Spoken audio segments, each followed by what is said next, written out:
Assalamualaikum warahmatullahi wabarakatuh. Bismillahirrahmanirrahim. Rabbi shrah li sadri wa yassir li amri wahlul 'uqdatam min lisani yafqahu qawli.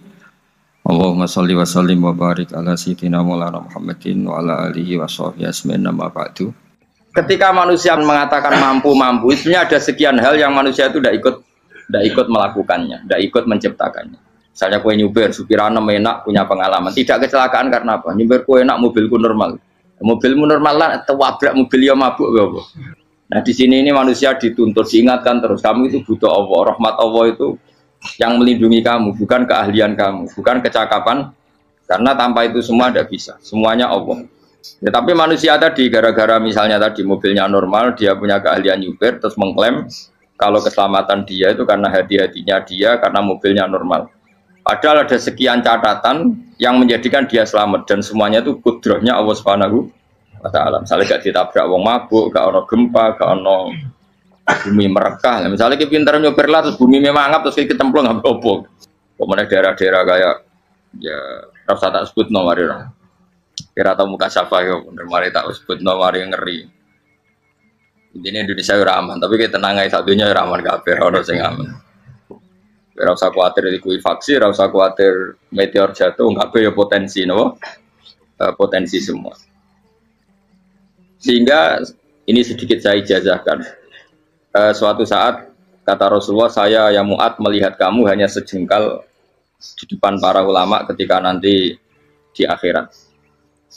Terus Mu'ad tanya, Rasulullah tanya, kenapa kamu hanya satu jengkal dengan derajatnya para ulama ketika sowan Allah? Jawabnya Mu'ad, kamu punya amal apa?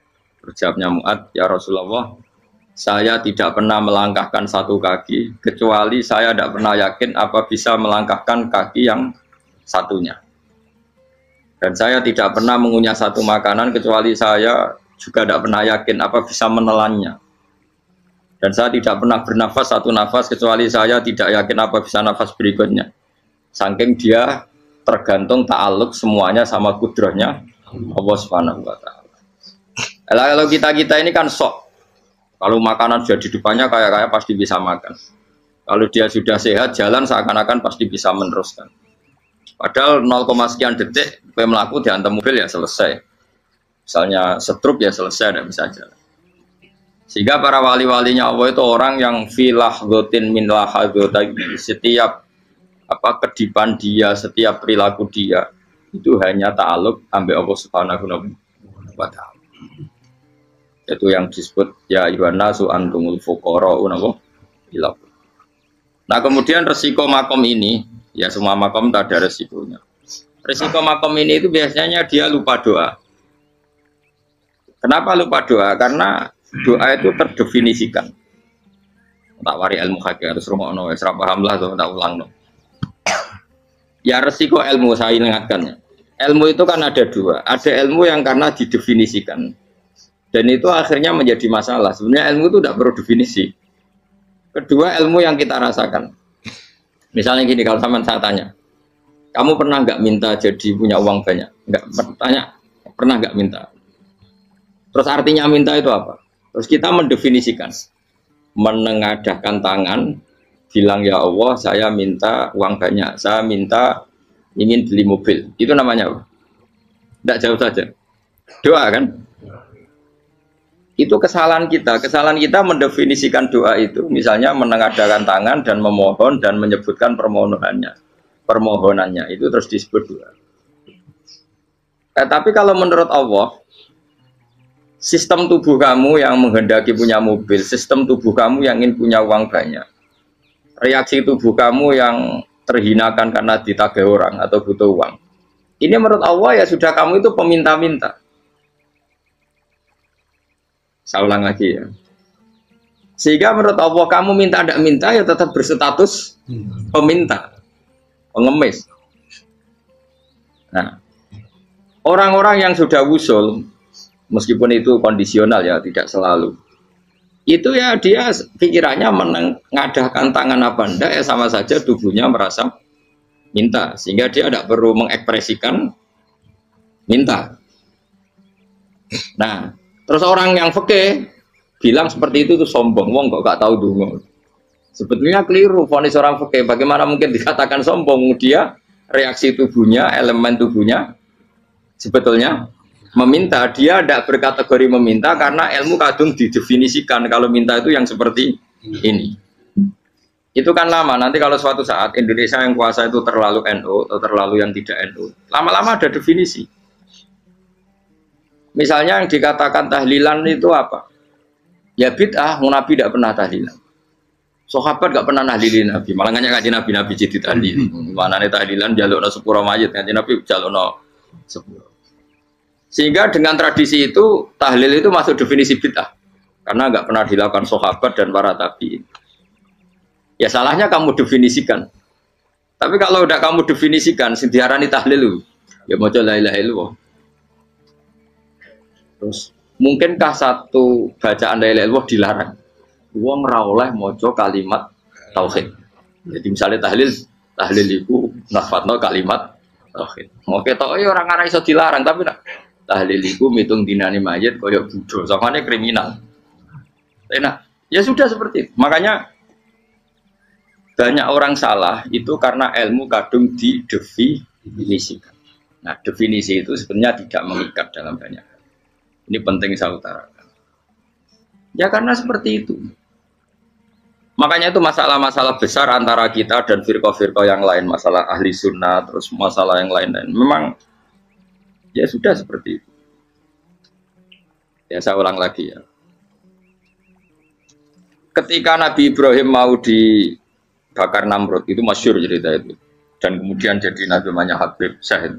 Habib Syahid itu sebetulnya hanya ngutip Habib Abdul Haddad. Jadi syair itu sebenarnya ada di Diwanul Haddad. Apa? Diwanul Haddad. Diwanul Haddad itu syair-syair Abdul Haddad ketika beliau usul, beliau mukasyafah.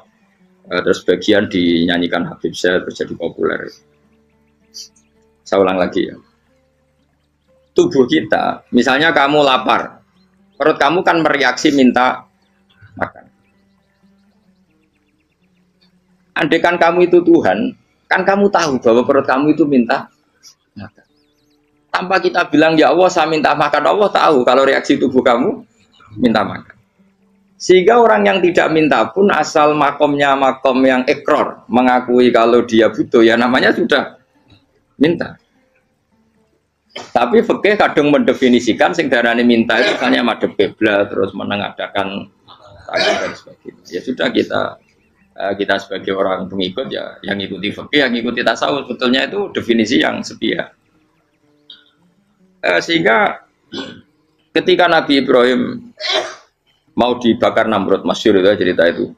Beberapa hari mungkin bulan-bulan orang disuruh Namrud tarik kayu sebanyak-banyaknya. Ketika kayu sudah terkumpul mungkin satu lapangan, Ibrahim mau dibakar.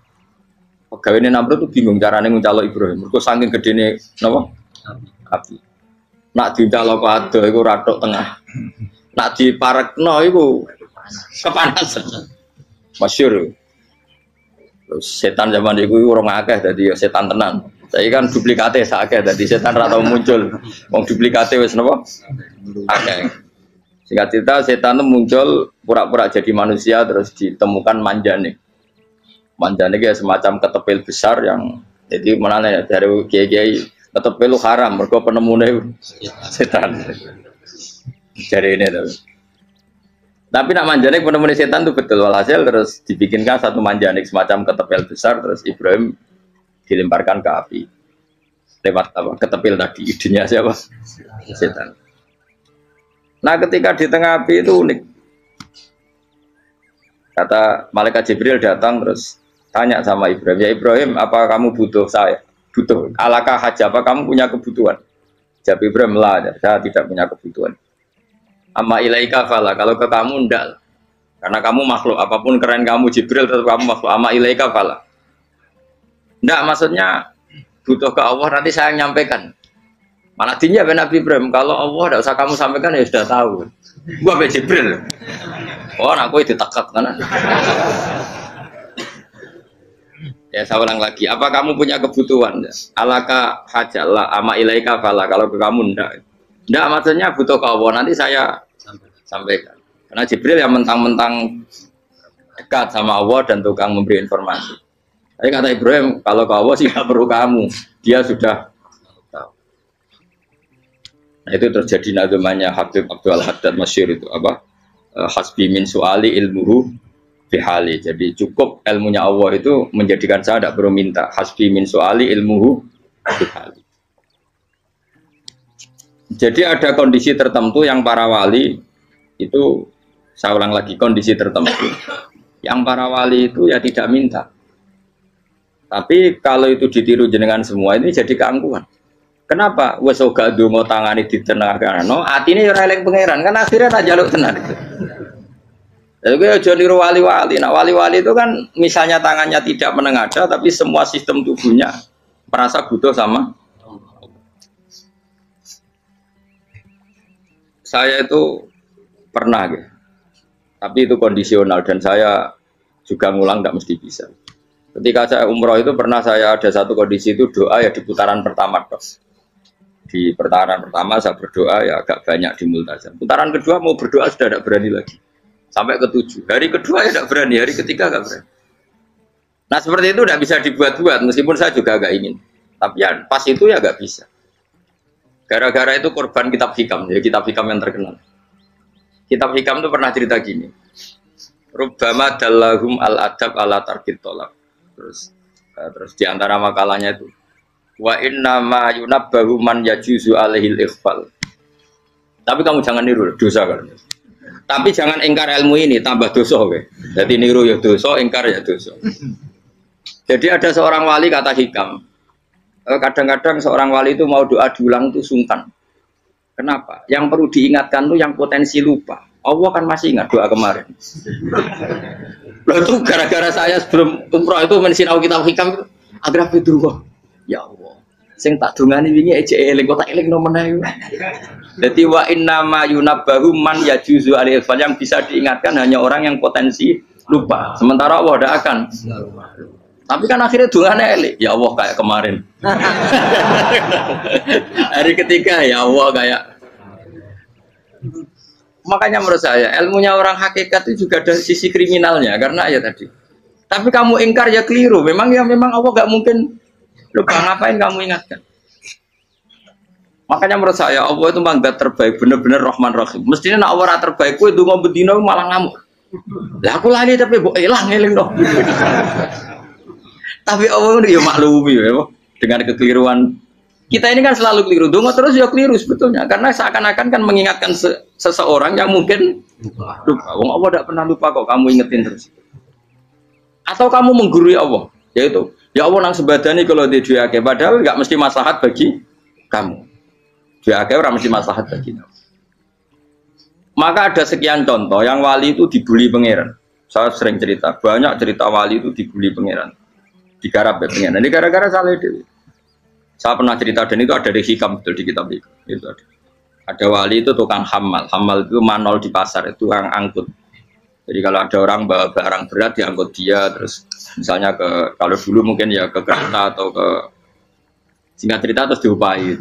Saat dapat apa dia pasti pulang karena dia hanya butuh makan satu piring, karena dia tirakat makan satu piring untuk ibadah 24 jam. Singkat cerita dia ngeluh ya Allah. Kamu tahu, engkau tahu, saya ini pecinta engkau. Saya ini hanya butuh makan satu piring untuk kuat sholat. Tapi kenapa harus jadi juru manol? Berilah saya rezeki yang tanpa kerja. Selang sekian hari dia dituduh maling, terus di penjara, terus dapat rezeki tanpa kerja. Dia ya Allah kenapa jadinya gini? Kan kamu minta rezeki tanpa kerja. Ya itu penjara itu rezeki tanpa kerja kan. Jadi Allah memperlakukan para walinya itu memang unik. Ya kadang dibully. Sehingga dalam cerita-cerita kenabian, kata Qadiyat itu, nggak ada orang yang sering dibully Allah kayak nabinya. Karena nabi itu orang yang dicintai Allah. Jika salah sedikit saja itu, cara pangeran itu, cara kampus itu digarap, pokoknya dipelonco, salah sedikit. Misalnya begini, Nabi Yakub itu kan nabi. Dia mungkin nyon jauh nggak tersadar, nyembelih apa itu anak sapi itu di depan indukannya. Ya beliau mungkin spontan saja, Pak. Kalau kamu yang melakukan pasti tidak ada hukumannya karena Allah tidak pati peduli sama kamu, sudah lah. Artinya nggak peduli, salah pantas saya nggak jelas ya. Gitu. Tapi ini Nabi. Ketika itu terus idukannya sapi tadi, ya Allah, Yakub itu kekasihmu. Saya tidak berani sama dia karena dia kekasih. Tapi saya tetap menuntut keadilan. Dia harus merasakan susahnya dipisah dengan anak. Meskipun dia tidak nuntut rasanya roh anak sebelah, itu tidak ada se-ekstrim itu. Sapinya itu hanya nuntut, ya Allah, dia harus merasakan sakitnya terpisah dengan anak. Akhirnya Allah menciptakan Yakub mengalami terpisah dengan Nabi siapa? Itu kalau kata qadiyat, itu kalau yang melakukan tidak Nabi pasti nggak dibully Allah, dibiarin. Karena Nabi ini yang melakukan. Nah. Terus ini Nabi Yusuf lagi, mana rasa daftar wali berat? Nabi Yusuf itu di penjara itu karena terdolimi apa karena memang dia salah? Terdolimi. Dan ya Yusuf itu Nabi. Nabi Yusuf itu Nabi betul memang benar-benar. Meskipun ganteng dia Nabi. Syaratnya Nabi ganteng kira-kira mlebu. Nabi itu harus ganteng, enggak boleh. Nabi elek ora oleh. Karena Allah izin di kekasih kok kriting elek. Allah itu di selera ya. Kabeh Nabi mesti yang paling ganteng di kaumnya, yang paling nasab. Enggak boleh Nabi kok pesek, kriting, enggak boleh. Tapi kalau sudah jadi orang soleh oleh kan. Tapi kalau Nabi enggak boleh. Enggak. Nabi Yusuf ganteng. Masyhur kan cerita Nabi Yusuf dengan siapa? Zulaikha. Dan belum ada orang dalam keadaan darurat masih cerdas kayak perempuan. Jadi singkat cerita, ketika Yusuf diajak Zulaikha selingkuh gak mau kan keluar dari kamar. Dalalah kebetulan wa alfaya sayyidah Rajal. Itu si Zulaikha tadi spontan langsung bilang, wahai suamiku, apa hukuman orang yang ingin menodai keluargamu?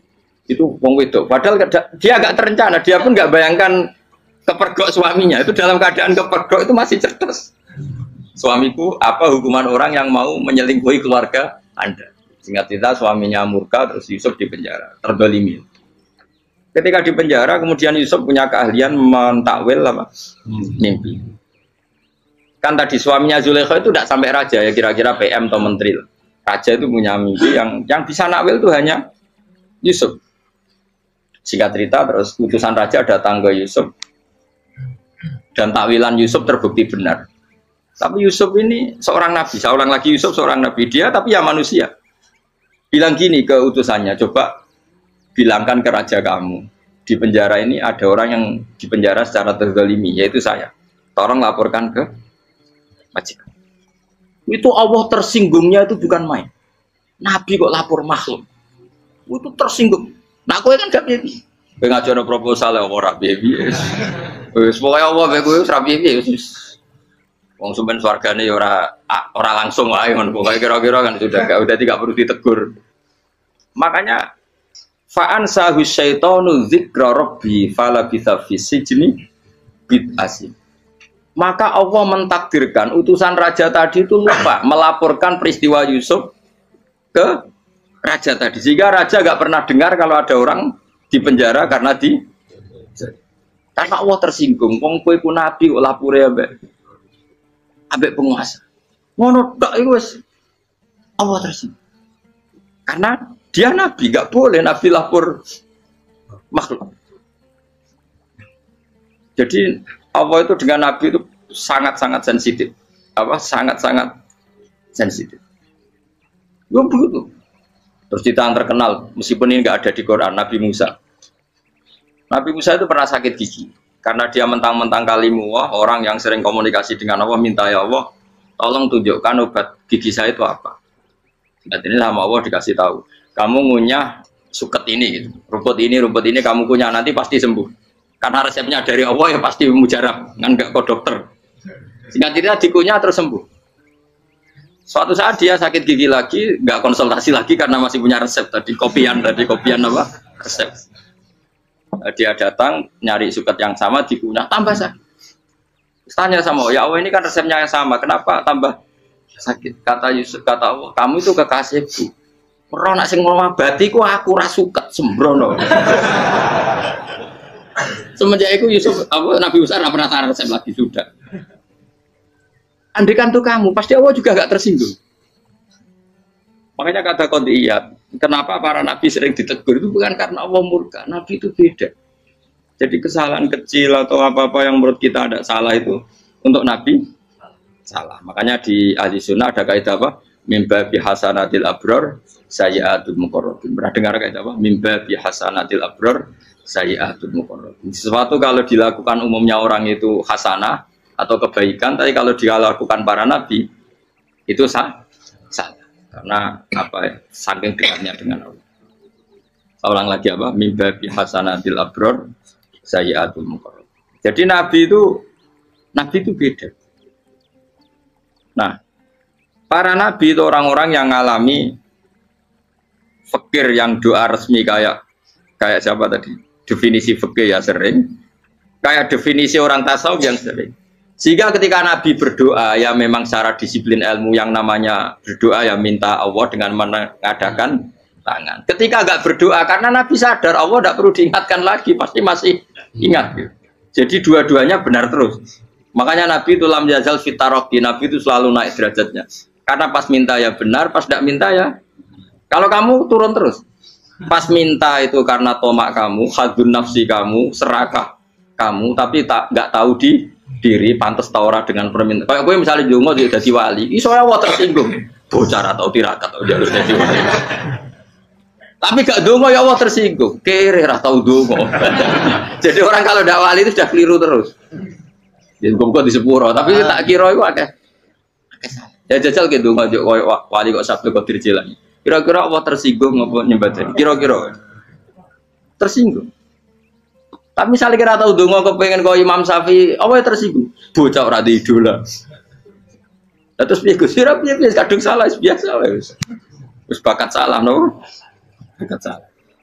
Ini dongane sing gampang ae sing mesti bener Rabbana dzalamna anfusana wa lam taghfir lana wa tarhamna lanakunanna minal khasirin. Saya pernah punya kitab dan kitab itu merasa luar biasa. Bahkan ketika adu bully itu, adu cara mahasiswa itu kayak pelonconan itu. Nabi sama Nabi pengiran gitu. Dan itu sekali yang satu salah melakukan disiplin ilmu, pengiran itu degradasi. Dan Allah memang mengancam gitu. Kalau kamu melanggar ini, la biton namin diwanin nubuah. Nanti la amkuan namin diwanin nubuah. Kamu saya hapus dari buku kenabian. Tes-tesannya ya lucu, misalnya begini. Kata Nabi Musa kan ditanya. Ketika dia khutbah ditanya orang. Siapa orang paling alim ya Nabi Allah? Sekarang orang paling alim itu siapa? Nabi Musa jawab, saya kan. Ya itu Allah tersinggung karena wong kok mletene ngono. Tapi andai kan Nabi Musa kok jawab Fauzi itu salah, tambah salah meneh. Atau enggak Ruhen, malah salah meneh. Tapi jawab Musa ya salah. Saya Gusti, saya kan. Orang paling alim siapa? Saya. Allah memperingatkan Musa, ada seseorang yang lebih alim ketimbang kamu. Coba kamu harus ketemu dia. Ketemu dengan cerita ketemu Nabi siapa? Khidir. Terus dalam 3 sesi ini, 3 babak ini buli-bulian. Nabi Khidir itu dalam 3 babak ini selalu kelihatan salah. Di antaranya adalah cara sekarang ya mungkin di gonjak sepeda motor atau perahu kalau dulu. Yang menggratisi dia numpangi sepeda motor malah spionnya dicopot gitu. Spionnya dicopot, dirusak. Tapi Musa kan terus sudah digratisin malah rusak yang motornya yang apa? Menggratisin. Nabi Khidir masih tenang. Kamu tidak paham. Jadi Nabi Khidir mesti stok kamu tidak paham. Itu kata syurrahul hadis termasuk Ibnu Hajar al-Asqalani bilangin. Setelah itu kedua membunuh anak kecil. Musa tambah marah. Anak yang belum punya dosa kok kamu sampai 3 kali ada 3 peristiwa. Itu kata syurrahul hadis. Andai kan Musa kok diam tidak protes, maka dia akan disalahkan Allah. Karena dia berarti membiarkan kemungkaran di depan matanya tanpa reaksi. Jadi sebetulnya ketika Musa berontak itu Nabi Khidir, Nabi tenan gitu. Jadi itu kan unik. Tapi berontak itu disalahno. Jadi angel sandi tes-tesan dadi nabi ku ya angel. Misalnya kok Nabi Musa itu kayak model santri Jawa Timur. Nabi Khidir salah, nggih nderek mawon. Ya ora nabi jero barang mungkar.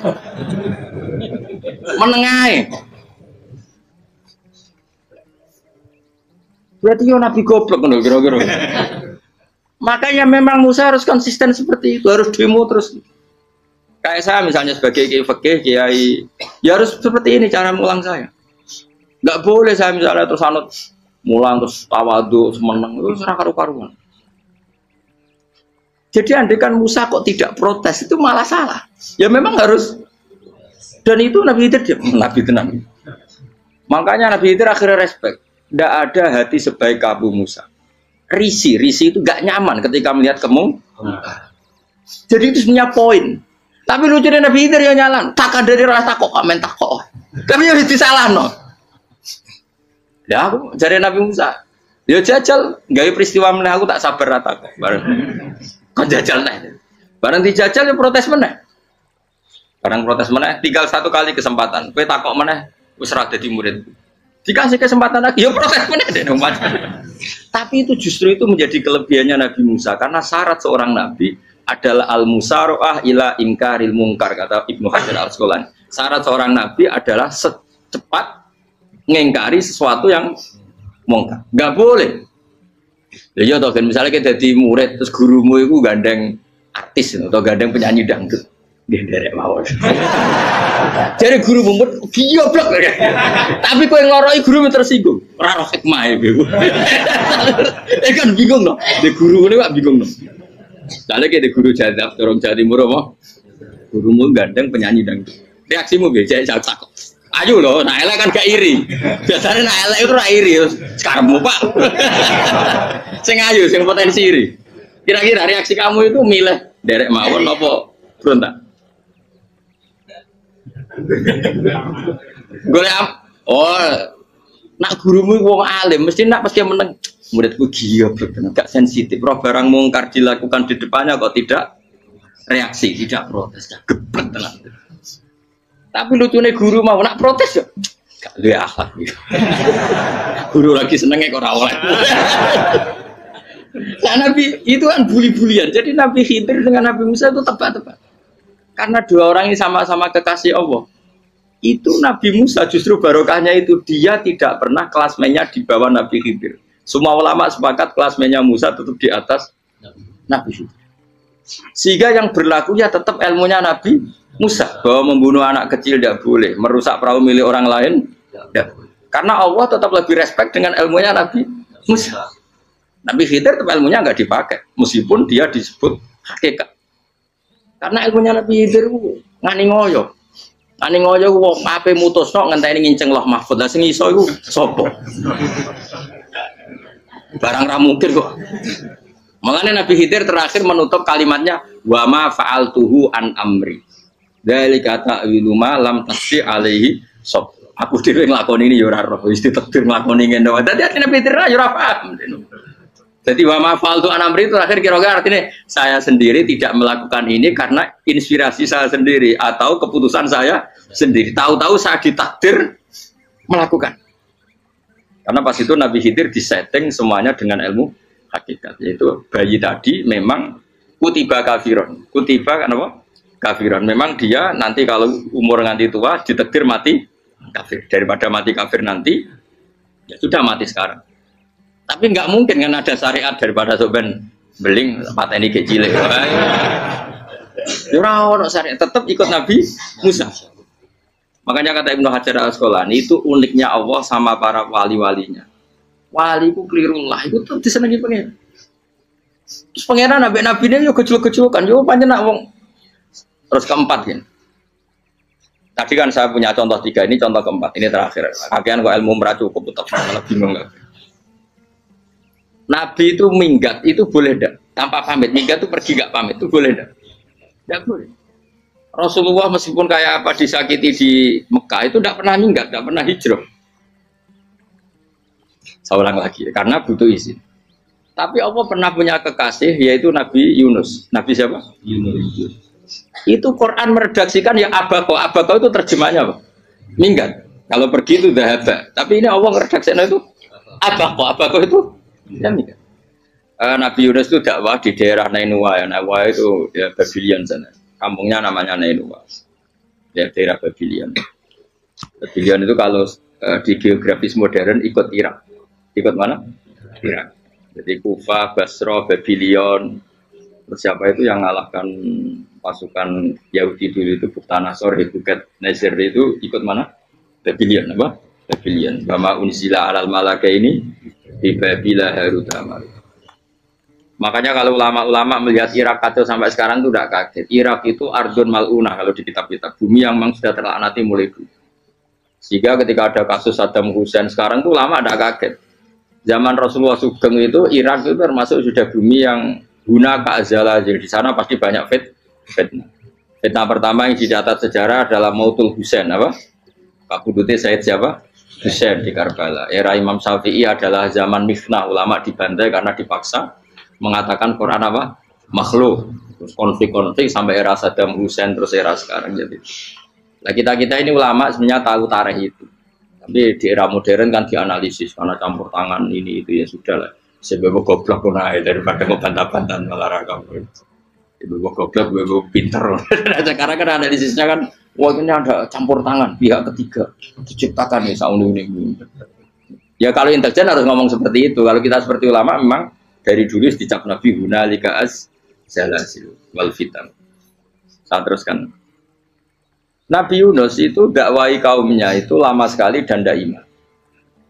Nah semua nabi kalau kaumnya tidak iman itu diberi hak Allah ngancam akan adanya azab apa? Ngancam akan adanya azab. Nabi Yunus ngomong gitu terusin. Nanti kalau kamu tidak iman itu pasti kena azab.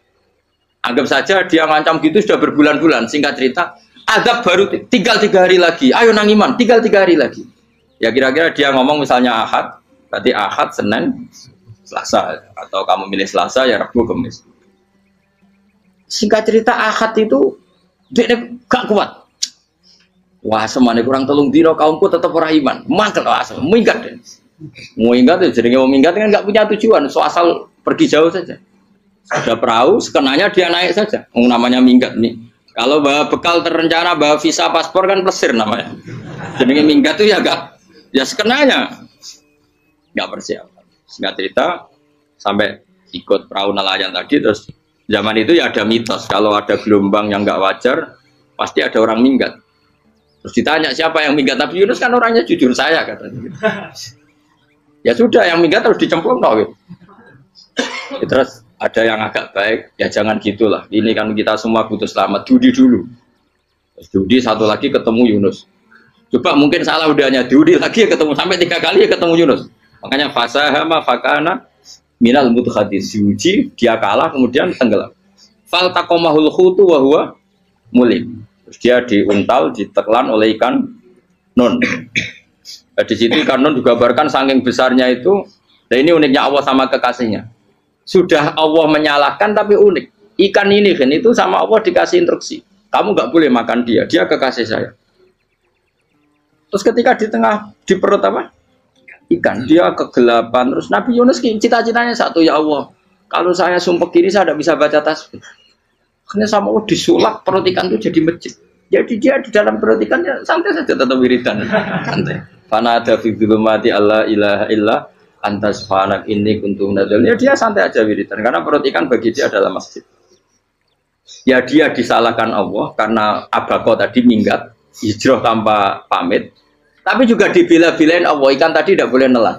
Ini perlakuan Allah sama orang yang bikin. Tapi karena dia Nabi uniknya apa? Dino Ahad itu kaumnya do nginceng ngomel Nabi Yunus. Rame-rame nginceng. Lucunya cara nginceng gini. Nak Yunus neng omah berarti bodoh nih. Wong ngomel ono adab kok dene tengok. Bareng dinceng Nabi Yunus tuh gak ada. Oh tenan ono adab. Mulane wonge rawani neng omah. Itu uniknya pangeran. Jadi mau dekne ra minggat yo salah.